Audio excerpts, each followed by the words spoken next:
The Stern-Gerlach experiment.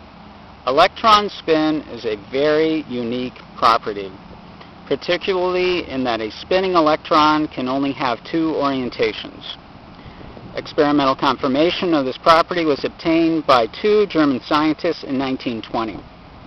Otto Stern and Walter Gerlach shot a stream of silver atoms through a highly non-uniform magnetic field. A silver atom has one unpaired electron, so it behaves like a single unpaired electron riding on a heavy platform. As a result of its spin, an electron behaves like a tiny bar magnet.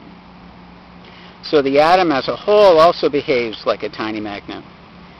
If a spinning electron behaved like a spinning ball, we would expect it to be able to spin with its axis in any orientation. In the magnetic field they used, Stern and Gerlach might have expected to observe a broader band of silver atoms arriving at their detector.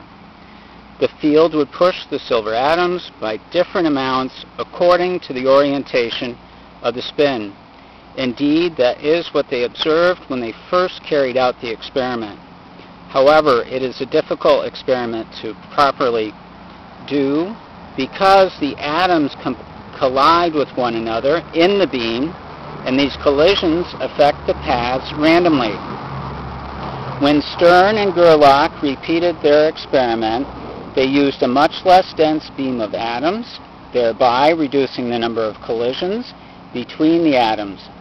In this experiment, they observed not a single wide blurred band of atoms, but two narrow bands. One band corresponds to all the atoms flying through the magnetic field with one orientation of their spin. The other band corresponds to the atoms with the opposite spin. The fact that only two bands are observed confirms that an electron spin can only have two orientations. And that's the Stern-Gerlach experiment. Have a great day.